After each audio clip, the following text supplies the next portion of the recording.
She thought I was asleep. That's how I learned the truth, not from a fight, but a whisper. I opened my eyes to darkness. The kind of darkness that doesn't just take the light away, it takes shape. Wait.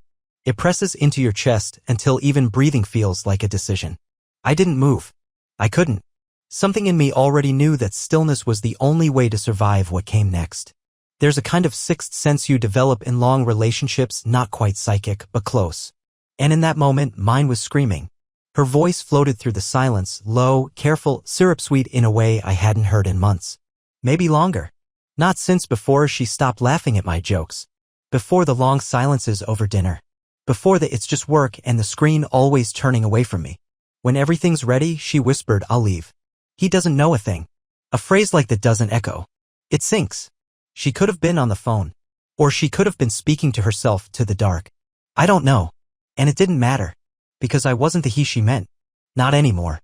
She lay next to me, our backs almost touching. Inches away. But in that moment, she felt as distant as another time zone.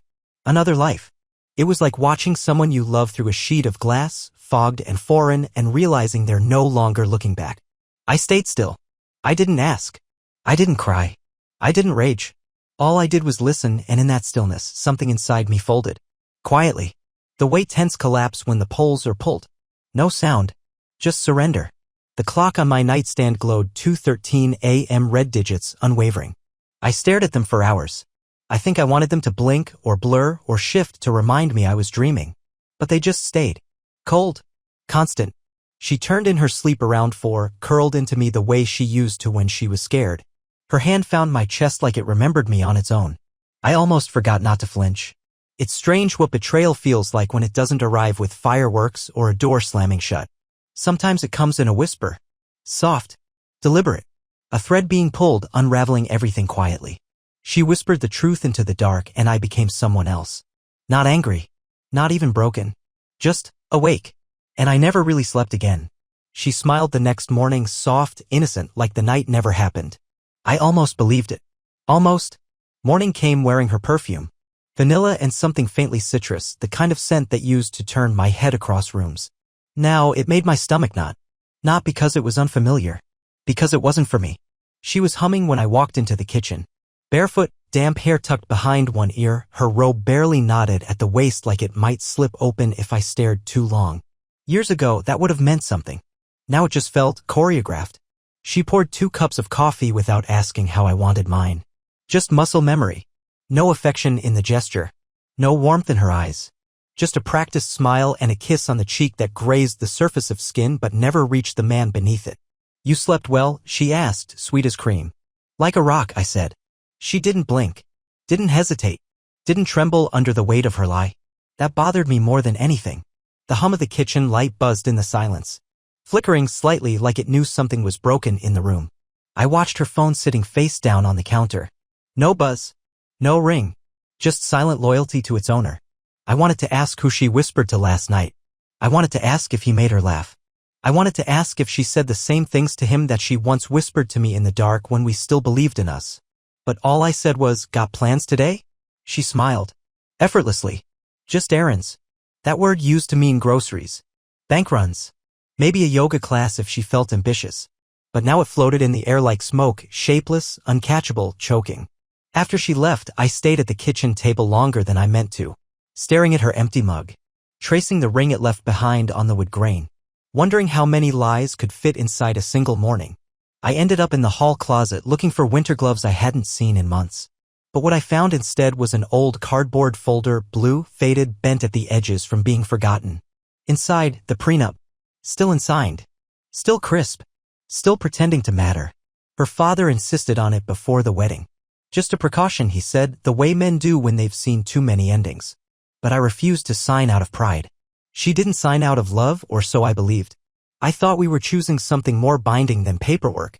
Something real. We never talked about it after the honeymoon. Just buried it with the rest of our early secrets back when intimacy felt eternal. But now, holding that unsigned document, it didn't feel like a relic of love. It felt like an omen. A warning disguised as formality. Because the truth is, I never actually won her. I just stopped asking if I had. And she stopped answering. Something was off in the rhythm of her life. Like she was rehearsing a goodbye she hadn't said yet. She started using the calendar again. Not her phone. Not the sleek digital reminders she always preferred. The paper one, the wall calendar in the laundry hallway we once used for dentist appointments and birthday parties that never happened. She said it helped her feel accomplished. A ritual, she called it. A way to keep grounded. But she'd never needed rituals before. She was the one who used to tease me for writing things down. "You're not 80, she said once, laughing as I scribbled a grocery list on a sticky note. Now, every few nights after 10 p.m. she'd take a red pen and slowly cross out the day like she was eliminating it from her life. April 4th, crossed. April 7th, crossed. April 11th, crossed. Nothing special happened on those days. No work deadlines. No anniversaries. They were empty squares on a quiet life. But the red slashes felt deliberate. Personal. Almost ceremonial. One night, after she'd gone to bed, I took a blue pen and circled April 17th. No reason. I just wanted to see if she'd notice. She didn't touch it. Skipped right to the 18th like it had been erased from existence. Like the 17th held a memory she didn't want, or worse, never held anything at all. That week, I started watching more closely. Not out of suspicion, but out of necessity. It was like trying to learn a new language by studying the pauses in someone's breath. Her phone never left her hand. Not even during breakfast. Once, I saw her typing with a smile, a real one. One of those smiles that pulls at the cheekbones and softens the eyes. I hadn't seen that smile in our kitchen for months. She didn't look up. She didn't see me see her. But later that night, she stared at our wedding photo on the shelf in the hallway. The one with the sun flare in the corner and her veil catching the breeze just right, a moment that looked almost candid even though it took our photographer 20 minutes to stage. She didn't cry. She didn't smile. She just looked. Like someone might study a painting in a museum. Detached. Curious. As if trying to remember what the artist must have been feeling, not because they shared it, but because they couldn't. I stepped into the frame of the hallway. She turned, caught my eyes, and offered the smile she used for strangers. "We look young," she said. I nodded, but the truth lodged behind my tongue like a splinter. We look like strangers who got dressed up and lied to everyone, including ourselves. Even the smiles in that picture looked borrowed. That night, I dreamed of April 17th. And in the dream, it was blank. Just a square. White and waiting. She changed the music in the car. But the songs weren't for her. Or me. They were someone else's memories. We used to sing in the car. Badly. Off-key, shameless, windows down even when it was too cold. She'd drum her fingers on the dash. I'd tap the steering wheel in rhythm. It didn't matter what was playing, the joy wasn't in the music, it was in the being. Now we drove in silence. Not angry silence. Just empty. Like an old radio between stations, the static where something used to be. But that afternoon, something changed. She turned the volume up. It was soft at first. Barely noticeable. A song I didn't recognize, vocals breathy and close. Not her usual taste, not the bright jazz that once danced through our weekends or the nostalgic acoustic playlists we made in our first apartment. This was quiet. Sparse. Intimate. Lyrics that felt like they weren't meant to be heard, only overheard. Back when you called me just to call. I looked over at her, one hand on the gearshift, nails freshly painted. Neutral color. Her eyes stayed on the road. New favorite? I asked casual. Feigned indifference. She shrugged. It just came up. But playlists don't just come up. They're made. Intentionally or not. Every song added, every track skipped, it leaves fingerprints. Echoes of someone. I let it go. Pretended not to notice how she hummed along to lyrics she shouldn't know yet. How her thumb tapped the steering wheel on beat like it remembered something her voice wouldn't say. The next morning, after she left, I went to the car. Bluetooth was still connected. One of the recent playlists. Ours. Lowercase. No punctuation. No emoji. Just that. Like it didn't want to draw attention. Like it didn't need to. I opened it. Back when you called. Always at 2 a.m. Rooms we never left. Coffee and goodbye. Tell no one. Each title felt like a lock I didn't have the key for. None of them were for me. I hadn't called anyone at 2 a.m. in years. We didn't have rooms we never left. Only ones we stopped returning to. That night, she walked into the kitchen wearing lipstick she hadn't touched in months. The kind that matched a dress I hadn't seen in even longer. She smiled like it meant nothing. Want to go out for dinner? I looked at her and thought of every lyric I'd heard that afternoon. I thought of lowercase playlists and red-inked calendars. Of secrets kept in speaker static. No, I said. She didn't ask why. Just walked away. And the silence returned. But it wasn't the same. It had lyrics now. She told me she was going to see her sister. But her perfume said otherwise, too much, too new. Saturday mornings used to be slow and sacred. Sleepy voices. Feet tangled under covers. Coffee that waited until noon. But that morning she moved with a purpose I didn't recognize. Quiet, yes, but practiced.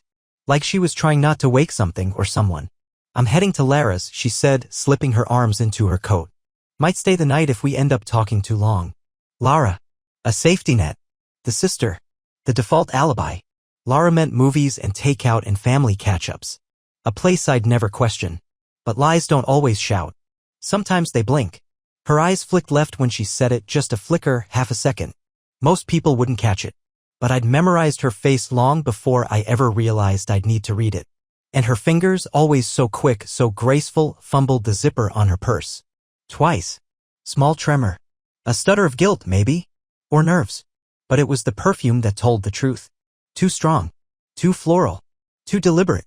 It clung to the hallway even after she was gone, a scent chosen, not inherited from routine. Not the soft traces of the lotion she used after showers. This was bold. Sharp. It made a statement in a language I wasn't supposed to understand. She never wore perfume for her family. And never that much. Perfume is for proximity. For closeness.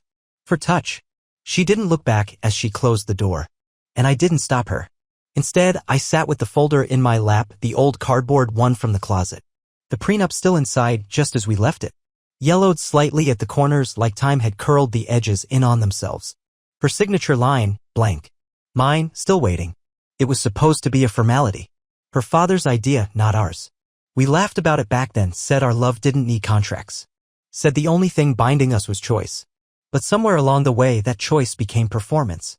And I realized something sitting there, tracing the blank lines with my thumb. A contract can't protect you from fiction. You can sign it, frame it, forget it, but if the story changes, the ink means nothing. We had built a stage and called it a life. She still wore the costume. I still sat in the audience. But she had found a new script.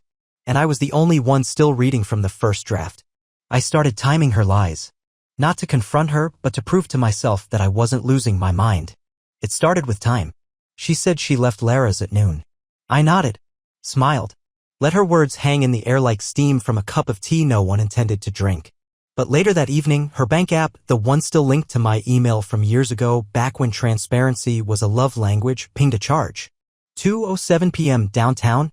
A boutique cafe. Near the art museum. She hated museums. Said they made her feel trapped in someone else's past.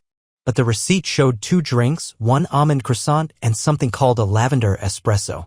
Not the kind of thing you buy alone. That night, she leaned against me on the couch. Her head settled on my shoulder with practiced ease, as if that space had been reserved since vows and photo albums. We watched a documentary about coral reefs. Or maybe ancient architecture. I couldn't focus. Neither could she. She laughed once, high, loud, unnatural. Like she remembered she was supposed to laugh. Like she was playing a part she hadn't rehearsed in a while. Then her phone buzzed. And she didn't check it. Didn't even glance. She just shifted subtly and pressed it deeper into the cushions between us. Like the silence would bury it. It didn't. The screen lit up through the fabric. A small, soft glow pulsing. Like a lighthouse for secrets. My hands didn't move. I stared at the shape of the light. Wondered if her heart beat the same way when it buzzed. That night, I started a notebook. Not to catch her. Not to accuse. To observe. To document. To make sure I wasn't imagining the erosion. I began with times. Then phrases. Then music. April 7th errands. Same perfume. 9:42 p.m. playlist shuffle, tell no one. April 11th, just tired. Turned away in bed. Phone buzzed. Smile hidden. April 14th, soon. Whispered. Not to me. Her voice would lower when she thought I wasn't listening. But I wasn't just listening. I was memorizing. She said things like, I need space. You've been so patient. It's almost over. None of it was mine. None of it belonged to the life we built, the routines we hollowed out together. I became an archivist of a love I no longer participated in. I wasn't trying to expose her. I was trying to understand what I was to her. A pause. A bridge. A transition between chapters. A man-shaped silence she hadn't finished exiting. At night I would reread the entries not for proof but for presence. To see if any part of me still existed in her orbit. But the notebook didn't lie. And neither did her silences. She stood by the window, phone pressed to her lips. She didn't know I was behind her. The heater was on too high. The kind of dry, recycled warmth that fogs windows and tightens the air in your chest. The house smelled faintly of cinnamon and something else, her perfume, probably. The sharp kind. The kind that lingers in rooms after the person has gone. She stood by the window, one hand tucked into her sweater sleeve, the other cradling her phone. I should have turned away. Should have said something, anything to announce myself. But I didn't. I stayed in the hallway. Breath held. Spine pressed to the wall like a child hiding during hide and seek, except this wasn't a game. And no one was coming to find me. Her voice was low like prayer. I can't rush it. He's not cruel, just asleep. Then a pause. I thought the moment was over. But she laughed softly, the kind of laugh people save for someone they've chosen. Someone they think sees them. No, not literally. He just doesn't see me. I wanted to laugh too. Or scream. Or say her name. Because I had seen everything. Every red X on the calendar. Every muted notification. Every errand drenched in perfume. Every glance that never landed. I'd seen the distance, mapped it, memorized its shape. I just never said it out loud. Her forehead rested gently against the fogged glass. Outside, the trees were bare. Cold wind pressed against the pane, but inside she looked warm. Soft. Peaceful in a way I hadn't seen in months. In the reflection, she looked like someone already halfway gone. Like she'd already pictured her suitcase open on the bed, clothes folded by mood and meaning. She'd already chosen what to carry forward and what she'd leave behind without guilt. That night, I didn't write in the notebook. I didn't circle a date or underline a phrase. I slid it into the drawer beside the prenup. Both documents untouched. Both telling their own truths. And then I sat down on the edge of the bed, hers, ours, mine, and let the silence sit with me. I thought about all the times I had chosen her. When it wasn't convenient. When it wasn't easy. When the lights were off and the world asked nothing of us, I chose her in the stillness. But she never chose me. Not truly. Not without condition. Not when it counted. And for the first time I said it, not aloud, not even in a whisper. But deep, somewhere sacred. She never chose me. And that truth. It didn't burn. It emptied. I asked one question. Not because I wanted the truth, but because I already knew it. I waited until morning. Until the house filled again with quiet rituals and practiced forgetfulness. The heater hissed softly. Her mug steamed gently. Light spilled through the blinds in lines too precise to feel natural. We were both pretending, wearing the shape of a life that had already ended. She sat at the kitchen table, scrolling through her phone with 2 fingers as if looking for something she'd already read. Her tea sat untouched, but she sipped it anyway. Habit, not desire. I stood in the doorway watching the way the sunlight fell across her hands. How she always curled her pinky around the handle like it might fall without her. And then, with a calm I didn't know I had, I asked, "Are you in love with him?" No anger. No accusation. Just the sound of a man putting a question into the air because it had lived in his chest too long. She froze. Not dramatically. Just paused. The way a record does before a scratch. The way breath stalls before a sob. She didn't look up. Didn't ask which him. Didn't pretend to misunderstand. Her shoulders stayed still, but her eyes softened. And for a moment, the performance dropped. Then finally, softly. It wasn't supposed to happen. That was it. No name. No timeline. No denial. No apology. Just a statement, fragile and tired, like it had been rehearsed and abandoned too many times to matter anymore. I nodded. Not in agreement. Not in peace. Just an acknowledgement. Like pressing save on a file you'll never open again. She began to cry. Quiet tears, like someone mourning a version of herself she'd already begun to forget. There was no panic in it. No pleading. Just the quiet collapse of someone realizing they were never going to be who they thought they were. And I didn't move. I didn't speak. I didn't touch her. Because something had settled in me too. Not rage. Not even sadness. Clarity. I had been acting too. Pretending the silence was space. Pretending the distance was temporary. Pretending my patience was selfless when it was just fear dressed in loyalty. She didn't destroy us alone. I helped. By staying quiet. By folding myself into a smaller shape each time she reached past me. By loving her so carefully, I forgot to ask if she still recognized me beneath all the calm. So I sat with her. 2 performers at the end of a play. The lights still warm, the audience long gone. And neither of us said, "I'm sorry." Because we weren't. Not yet. I didn't yell. Didn't threaten. Didn't leave. I just changed. Quietly. Entirely. She braced for impact. I could feel it in the way she hovered, lingering near doorways a second too long, setting down mugs with unnecessary gentleness. Like the house might shatter if she moved too quickly. But I didn't shout. Didn't demand names. Didn't ask when it started or how far it went. I made breakfast. Same eggs, slightly burned. Same toast, overbuttered. Too much coffee, as always. She sat across from me, waiting for the explosion. But I just passed her the salt. No anger. No ice. Just change. I stopped asking where she was going. Stopped checking the driveway when she came home late.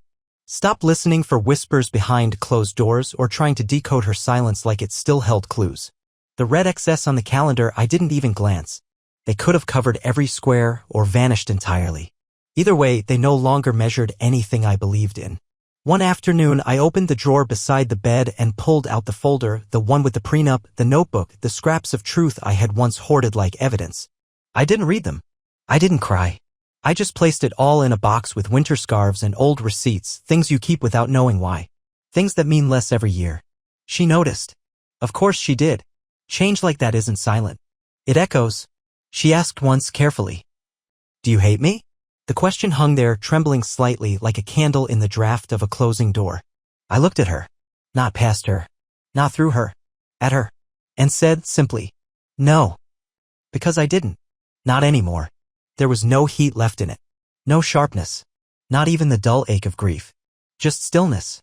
The kind that arrives when the wave has already come and gone and you're standing on sand that isn't yours anymore, looking out at a sea that doesn't offer anything back. She nodded like she'd heard it before in her own mind. And we both sat there. Not broken. Just quiet. Like two people waiting for a scene to end long after the script has run out of words. She left on a Tuesday. And I didn't stop her. Because I'd already let go. She left on a Tuesday. Not a weekend. Not a dramatic midnight exit. Just a gray, quiet Tuesday. The kind of day no one remembers until something breaks on it. She didn't pack everything, just what mattered. Scarves she wore in summer. Books with folded corners and underlined passages I'd never read. That old speaker she always used for his playlist, the one she never turned on when I was in the room. The rest she left behind. A coffee mug. A drawer of tangled earrings. Her umbrella, half broken and always forgotten. Things without weight. Things without memory. There was no speech. No apology. No monologue about what we were or weren't. Just a pause in the doorway. She looked back, not at me, but at the room. Our room. And I looked at her the way you look at the end of a film you already knew the ending to. I nodded once. She nodded back. Like two people silently agreeing this was never really ours. Not fully. Not anymore. The door closed. No echo. And still, I didn't cry. I didn't rush to the window. Didn't open old albums. Didn't check if her location had vanished. I made tea. I opened a window. The silence that filled the space didn't feel like absence. It felt like truth. No more pretending. No more shapeshifting to fit into a story that had rewritten itself without me. That night, I took down the wall calendar, the one with red XS and circled dates that once felt like clues. Behind it was a pale square of wall. Clean. Unfaded. Untouched by time. A ghost of something that had never been marked. And I stood there, staring at that bare patch of paint, feeling something settle where grief used to live. She hadn't taken anything from me. She hadn't left me behind. She just left. And I wasn't abandoned. I was released.